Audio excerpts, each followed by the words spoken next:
Snow White, Disney's first ever animated film. While there's been plenty of adaptations of this classic fairy tale, the animated darling from 1937 is hands down the most recognizable version of this character and story. Enter modern Disney. Yes, it was inevitable that this old school classic would get a modern live-action retelling. That's what Disney does nowadays, whether we want it or not. I admit, I was really not looking forward to this one. Last year, I watched all of Disney's animated films to make a 100-year retrospective reviewing every movie they've made. It had been ages since I last watched Snow White before sitting down to watch it again for my review, and I sort of fell in love with the characters this time around. Oh, you can talk! I'm so glad! I was incredibly charmed by her simple yet beautiful form of strength. The fact she influences others around her to be better people was really inspiring. Then, the trailer for this live-action adaptation dropped and my expectations plummeted. It looks so girl bossy, you know? Oh what? Snow White's going into battle? Snow White doesn't have a prince? Snow White— oh my god. What the heck went wrong here? So, I sat down, ready to watch what I assumed would be a train wreck. But lo and behold, it's actually not that bad. I know, I'm surprised too. No, but for real, this new spin is definitely a far cry from the old version it's supposedly based on. Aside from the dwarves' names and Snow's outfit, the films are about as similar as night and day. But I didn't mind it. There's an annoying section of Disney fans who act like any and all changes to what they remember is treasonous. And yes, I do think changing certain things is definitely a bad idea. Looking at you, you abomination. Rough. But I actually think changes can be a good thing. Like, a lot of changes from this film actually further complement the good from what the original had, or offers us something a bit more unique. For example, the prince has been replaced with a bandit Snow White falls in love with. While it's different, I'm fine with it because the original prince was such a non-character. His royal status didn't really add much to Snow's story, and the way they handle Jonathan— that's his name, this is Jonathan— the way they handle his and Snow's romance throughout the film is pretty cute and entertaining. So even though it's different, I don't really mind it. Now I do need to pump the brakes a bit. While there's definitely things I did enjoy about this film, there's also quite a few things that are bad, not good, no thank you. There's a lot I want to talk about, so I've made an organized list. Let's just get right into it. I figured I'd start with this since I've already just discussed the changes to the romantic interest for the story. The whole beginning of the film is much more fleshed out. We even get to actually see her parents. I'll start with the changes I liked. I like how the town operates on selling gemstones. It makes sense with the dwarves later mining away for gems, but it also means it makes way more sense why the evil queen decided to marry into the monarchy here to take over. She wants those gemstones. Speaking of, I like that she won the king over by being a spellcaster. In the original, she was limited to basically just her alchemy. Having her casually summon things then destroy them not only looks cooler, but also hammers home the threat she possesses. Like, what's Snow or any of the townsfolk going to do against this woman, huh? Get zapped with magic immediately? The change I liked the most was the new interpretation of the word fair. The way the original version uses it, and the way the evil queen in this film uses it, refers to being fair as in beautiful. But when Snow White or her father talks about striving to be fair, they mean fair as in equal, like being honest, having integrity. It's a clever spin on the concept that not only adds to the classic virtuous personality Snow White has, but also hammers home just how vapid the evil queen is. I can't keep calling her Evil Queen. I'm gonna call her Evelyn for short, just like my Ever After High videos. On to the changes I didn't like. Admittedly, these ones are kinda small and more like nitpicks. Like, I don't like how the little woodland critters already swarm around Snow right from the get-go. It diminishes her moment in the forest when the animals help to comfort her. On a related note, the forest seems to be, like, actually evil. In the the original animated version, the twisted hands and faces were just a part of Snow's panic. They're not real, she's just seeing things because she's afraid. And that's why the woodland creatures helping to calm her down was so important. That moment in the animated film feels like a really important scene to me. This version kinda fell flat. I suppose they made the forest evil to imply the evil queen's magic reaches further than she might have guessed, but I don't know, like it never comes back later in the story. What are you gonna do? Of course there are other, much bigger differences we'll be tackling in other categories in this video, but I needed to start with the change that has disappointed me the most. Maybe I'm dreaming. The songs in this movie are aggressively mid at best. I didn't like any of them. They all just feel like watered down Wicked songs. Like, Mom, can we get this? We have that at home. This at home. Ugh. The weirdest thing is they kept two songs nearly exactly the same. Hi Ho is the same, just with extended lyrics. It's home from work we go. Day's over again. We're done that day. I think this song was my favorite, but like, it's not like it has much competition. Also, of course it's my favorite. I already liked the song from the original. I do like how they've gone ham with the dwarves' mine, making it huge and sprawling, makes it feel like they have really been mining here for several centuries. 274. To be precise. The other song that they basically kept one-to-one is Whistle While You Work. I was shocked when Snow White entered their cottage and went straight to bed without cleaning at first, like how she does in the original, but I actually do prefer how instead she enlists the help from the dwarves to clean up with her in the morning afterwards. And he'll use a broom. Me? Snow inspires the dwarves to clean up after themselves in the original, but I think axing the snorefest of their washing up song was a benefit to the film. However, I was legitimately shocked when I realized they completely got rid of Snow White's iconic theme, I'm Wishing. I'm wishing for the one I love. This is her song. It's like Aurora with Once in a Dream, or Tiana with Almost There. It's the leitmotif for the whole film around Snow, and they replaced it with this. Waiting on a wish, I need 1,000 treetops. I'm just disappointed. It sounds like generic musical slop and does absolutely nothing for me. So, on one hand, I get it. Snow White's whole character motivation has changed between the films. In the original, literally all Snow did want was to find her true love and marry him. Wishing for the one I love makes sense then, but wouldn't now. Current Snow wants peace in her kingdom, for things to be like how they used to be when her parents were still alive. In the shadow, the kingdom's caught in. Somehow fairness is long forgotten. I understand the decision to just change the song completely, but I feel like it was a wasted opportunity. I wish they would have tried to make a song that matched the other old classics from the late 30s. Something they can do. Jonathan gets a funny little song called Princess Problems, and it feels like it would fit perfectly alongside Whistle While You Work. Well, that sounds an awful lot like Princess Problems. The whole soundtrack ends up sounding disorganized, a weird hodgepodge mess of styles. You can feel the decades between these compositions, and it's a bummer. A kingdom for the free and the fair. Whistle while you work. Most songs just feel like obligations, like their little romance ballad. I won't have to walk it alone.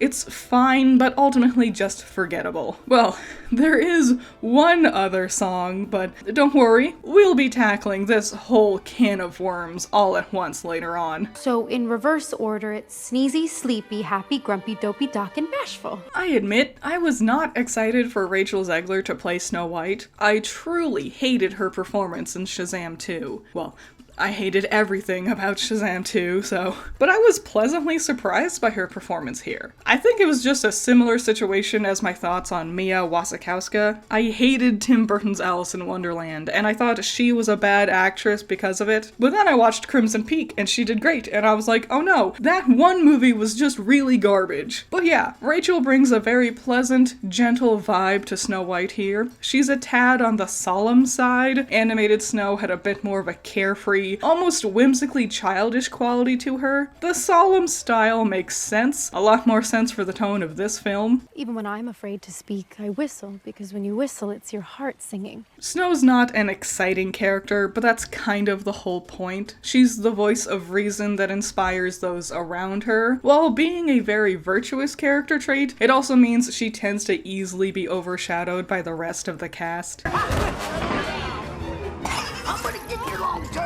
I think it's near impossible to do the dwarves wrong, since they're basically just walking archetypes. All you need to do is make sure they exclusively display the one character trait they're named after, and you're pretty much golden. Happy gets noticeably much more lines of dialogue compared to his animated counterpart. To be fair, Dopey was also pretty overwhelmingly happy in the original version, so Happy always sort of felt redundant. Dopey is done very different in this new one, though.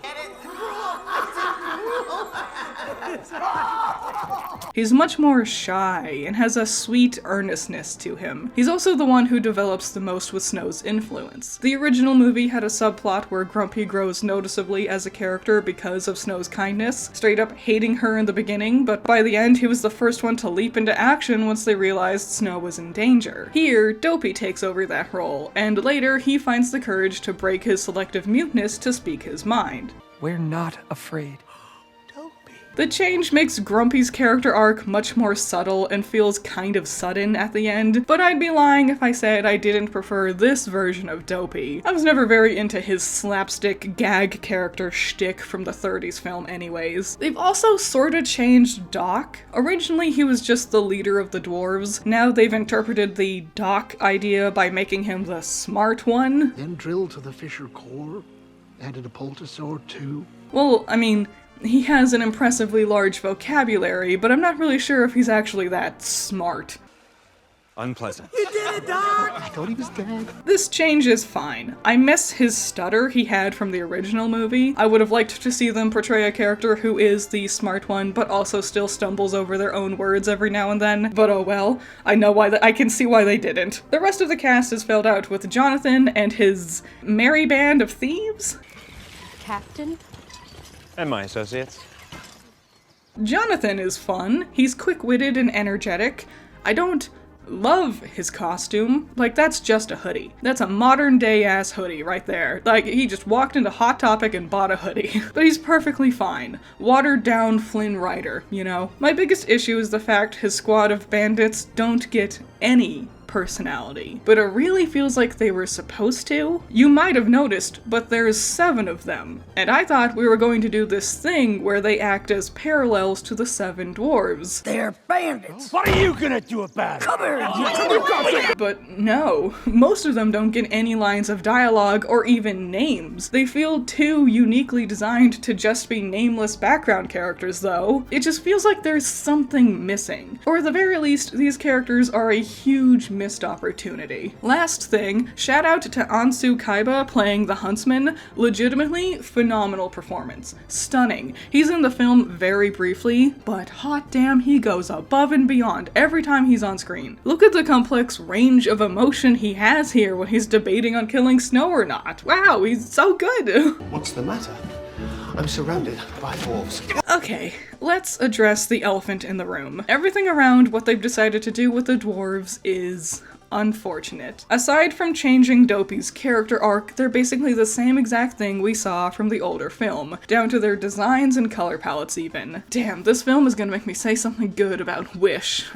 I prefer the variety of designs from the dwarf illusion characters in Wish. There, I said it. They're just more creative this way. There were rumors very, very early on that Disney was actually planning on changing the dwarves much more dramatically. Rumor has it they were going to change them from dwarves into a variety of fairy tale creatures. Personally, I thought this meant one would be like a satyr, one would be a pixie, one would be an elf, etc., etc. I'm not gonna lie, I think that sounds really cool, actually, but I also understand that it would have been a massive departure from the classic story. Not just the 30s animated film, but like the actual fairy tale it's based on. Regardless, after that rumor started floating around, a bunch of people had huge backlash towards it. But you know what I realized while watching this film? This shot. These characters attached to that supposed rumor are actually Jonathan's bandits. They're the same picture. Maybe that is why the bandits feel so off? I truly wonder if there was ever any legitimacy behind these rumors. If initially these guys really were meant to be the new interpretations for the Seven Dwarves. But after the backlash, they scrapped the idea, brought the classic dwarves back in, and reworked these characters into the story in a different, much more limited way. Wouldn't that suck? You get all excited because you've been cast to play the Grumpy, and the next thing you know, you're just playing nameless bandit number 4? I'd be pissed. Okay, so the dwarves technically aren't exactly the same as the original. They've introduced this new thing where they seem to have some sort of magical abilities. Not only do they live to be several hundred years old, but also while mining, they have this power that like finds the gemstones in the rock for them magically. Why do I bring this up? Well, because there was more than one form of backlash that came from all of this. Many Little People actors are very publicly pissed about this film's decision to not hire little people to play the role of the dwarves. It's a bad thing. I'm not agreeing with it. You're replacing jobs that people could have as little people. Now, there was a movie way back in 2012 called Mirror Mirror, another live-action attempt at Snow White, and wow, would you look at that? They actually cast little people to play the dwarves. After Disney got the backlash for the rumor of changing the dwarves, the next thing people assumed would happen would be this, casting little people to play the roles. Unfortunately, Peter Dinklage, who, you know who he is, he's everywhere, made a scathing public comment discouraging this idea. Next thing we all knew, several months had passed and our trailer showed us these CGI monsters. Well, that sucks. So remember that magical ability I brought up before? Well, you might have noticed it with the bandits, but one of them is actually a little person. I am the Rebel Quake, master of the crossbow. I think the idea is they wanted to really establish that this is a world where there are these magical creatures, and also a world where realistic little people also exist. In fact, throughout the film, no one ever refers to the Seven Dwarves as dwarves. Even the subtitles only refer to them as the miners. So you see, that's why they couldn't hire little people to play the dwarves. See? Isn't that just great? That makes sense, right? I'll be honest, this feels more like a convenient excuse they pulled out of their ass to justify this decision, and it sucks, and I'm legitimately disappointed in Disney for landing on this decision out of everything. This is also why I question if that initial rumor was ever even true. Was this really their excuse from the beginning? I don't know, but it really leaves a bad taste in my mouth. Also, it doesn't help that the CGI for the dwarves is just so freaking ugly. What am I even looking at? My god, this film is an eyesore. This is some of the shoddiest CG I've seen in a while. It's no secret Disney has been overly relying on CGI for far too long, and usually forcing the company to scramble on a short schedule, resulting in laughably bad-looking shots. Disney has single-handedly lowered expectations when it comes to film's visuals because everything they put out is just lazy looking. This film relies on CG for everything. Most of the backgrounds are clearly green screen. All the woodland creatures, the dwarves, the magic, the stupid mirror. She is more fair than thee. No! This wasn't even a good rhyme. What are you doing here, man? But for real, this looks less impressive than Shrek. Like, actually, you can take these characters, or even these little woodland critters, and see how Shrek, the film from 2001, looks infinitely better than Snow White 2024. "Oh, Critter, it's not that bad." Yes, it is, because it's Disney. They're a mega corporation with billions of dollars to spend. They insist on making these live-action adaptations, knowing they'll have to rely on CGI to execute these magical stories. So why are their standards so pathetic when it comes to actually making it look live action? The sell of the remake they're trying to do. You see that hedgehog? Boom. The Hobbit made a more realistic looking hedgehog. That movie came out in 2012, and also, might I add, is also often criticized for its bad-looking CGI. And still, it's mopping the floor with Disney's embarrassing display. The woodland animals truly are the ugliest CGI in the film. While I understand the decision to animate them this way, finding an animal handler for a pack of rogue squirrels and birds would have been difficult. I still wish they had tried to make them look actually real, because Disney can. Look at the friggin' Lion King. I have many issues with this film, but one thing I can't deny is that these animals look real, truly fitting the title of live action. So why couldn't these animals get the same level of care? You, my queen.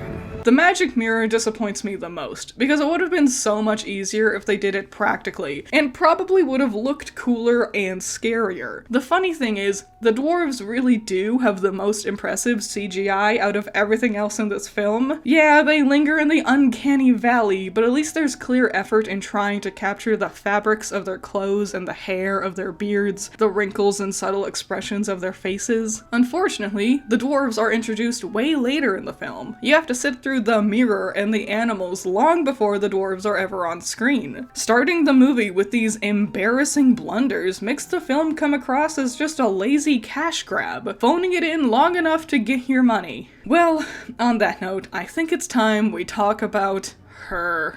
And enough champagne to fill the Nile. Hands down, Gal Gadot is the worst part of this film. It's legitimately almost comical how poorly she does. Remember what I said about Rachel? How I thought she was bad at acting, but she really was just in a bad movie? My opinion on Gal Gadot is like the exact opposite. I watched Wonder Woman and I thought she was fine, I guess. But then later I watched Red Notice and I realized, oh, she wasn't performing Diana Prince to be emotionless and deadpan as a character decision. That's just how she acts.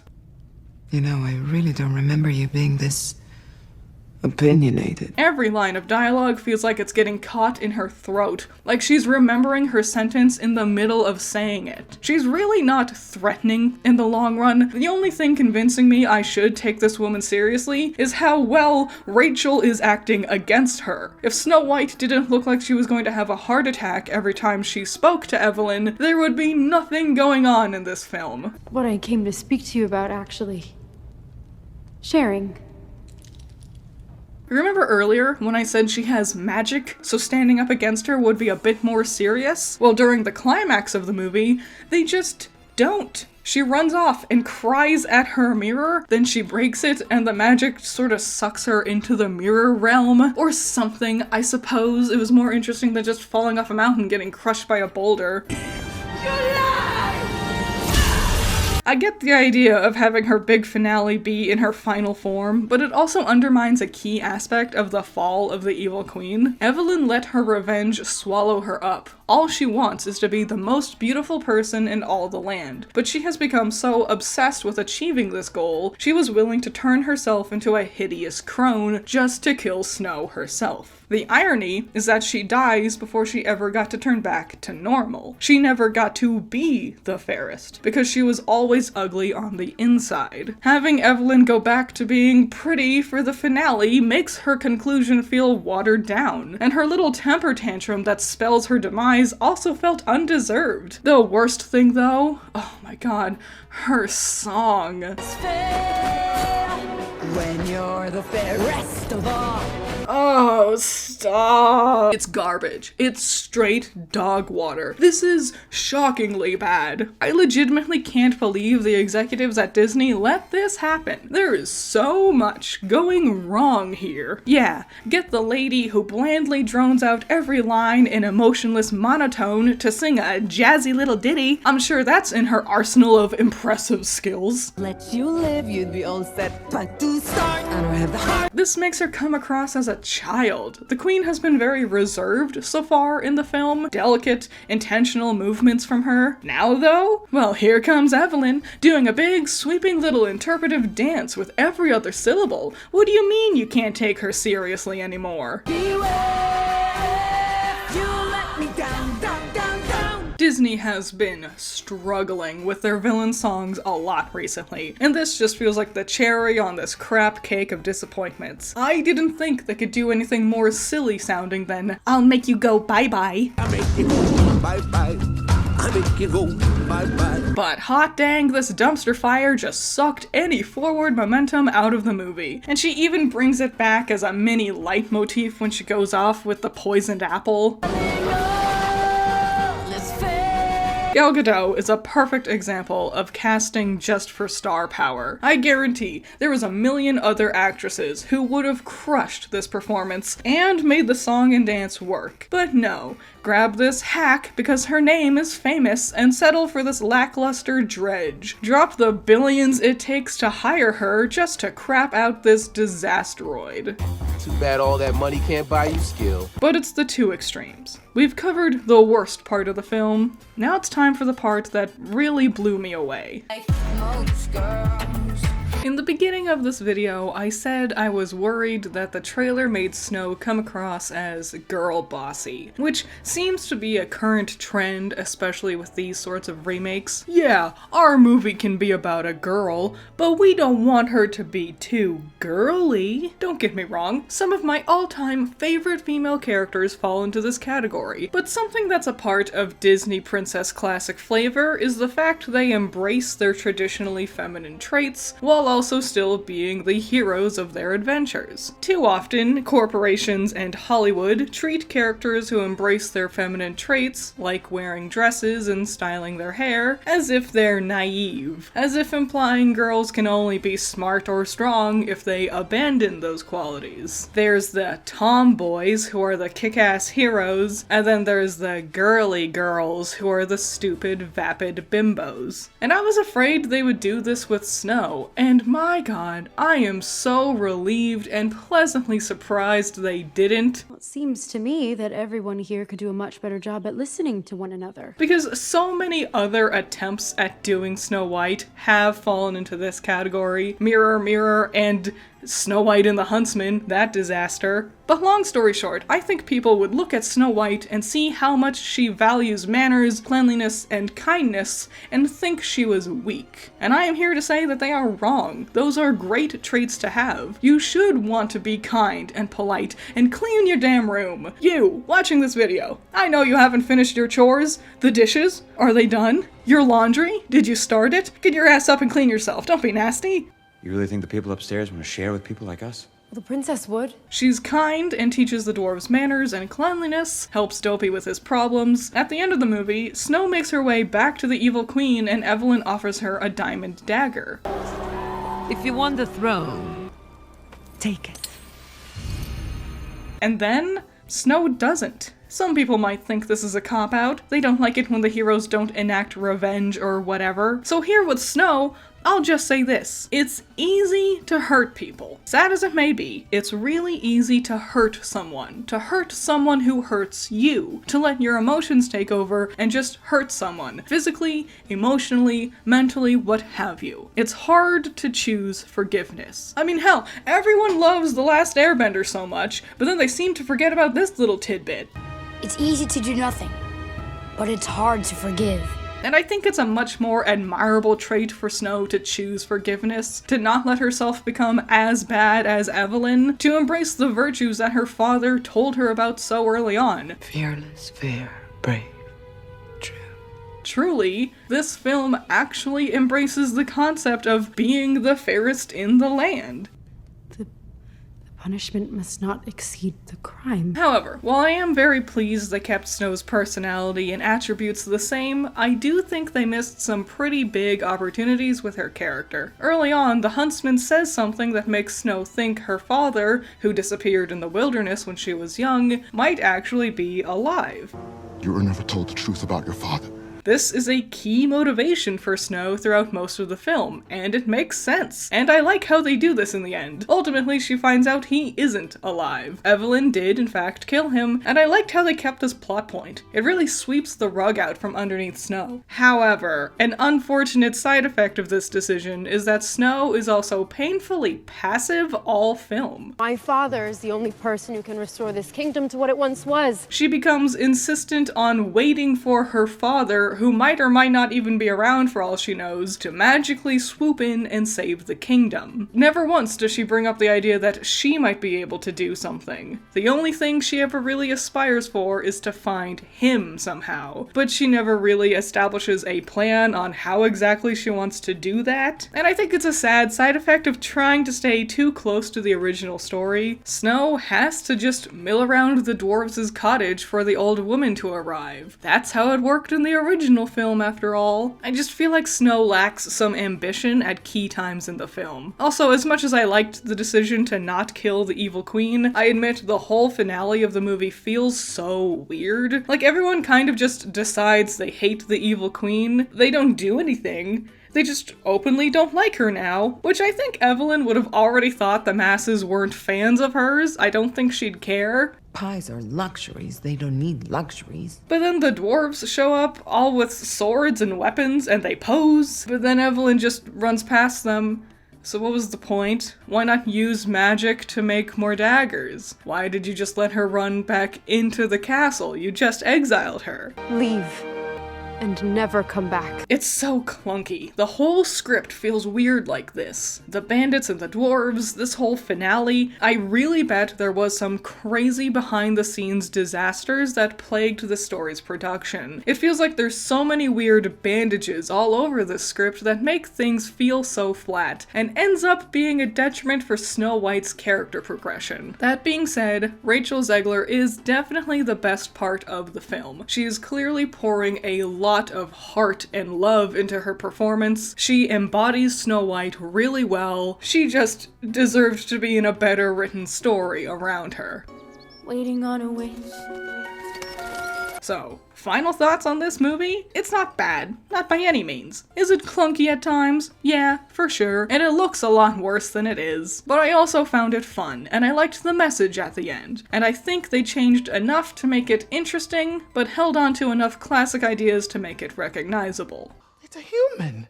Well, yes, what did you think I was? Nothing. Ghost. This film has really low ratings, and I think a lot of people went in expecting it to be bad, and that sort of ruined the whole experience for them. Because, yes, it starts out pretty bad. The first act is the roughest part of the film, with noticeably tiny sets, really unimpressive songs, hokey phoned-in dialogue that feels sort of run-of-the-mill. It really isn't until after Snow runs from home does things start to pick up, but I bet plenty of people checked out by that point. And bind him to the gates to freeze. You know, is the dungeon still an option? Take him away! But on top of that, I also think the movie's own marketing really shot itself in the foot long before the movie even reached the theaters. Rather famously, Rachel Zegler had some less than flattering things to say about the concept of Snow White. She's not gonna be safe with the prince, and she's not gonna be dreaming about true love with a guy who literally stalks her. Yeah. Weird. This felt pretty dang insulting towards the fans of the classic animation who, for good reason, wanted this new film to be faithful to the original. Her comments, mixed with Peter Dinklage's insults and the backlash from those early rumors, all sort of came together to hang this dark shadow over the movie long before it even came out. On top of that, a lot of the marketing images did nothing to help entice people to check out this film proper. In the movie, Evelyn's stained glass crown looks perfectly fine, but in all the promo art, it looks like this busy, muddy, ugly mess. Snow White's outfit feels a bit bit more Spirit Halloween costumey in the promo art too. I don't think people, especially executives at these mega corporations, realize how important marketing is for films. This movie was surrounded with bad press, had a trailer that seemed to spit on the idea of the original premise despite the fact the movie isn't like that at all. They relied entirely on name recognition alone to sell this film, and clearly that wasn't enough. And honestly, Disney keeps making this mistake. A lot of their most recent films, even if reviews say they're good, people don't check them out because the marketing's just bad. Disney can't rely on its own name anymore because they've had so many flop after flop after flop, and now their name is synonymous with greedy corporate cash grabs. And that's a shame, because the actual film seems to have a lot more heart than any of the marketing would have suggested otherwise. It felt like Disney was embarrassed by their own film, despite the fact they wanted to capitalize off of it. It's the gold and the glitter and the gems and the jewels. Disney is their own worst enemy when it comes to their live-action adaptations. They ruin the mood for the films long before they even come out, they hire wannabe hacks to play critically important characters, they crap out generic, wicked, rip-off soundtracks, they use low-budget, ugly CGI, even when they truly have a diamond in the rough with their story or characters. Disney just can't help themselves from burying it underneath their own rubble.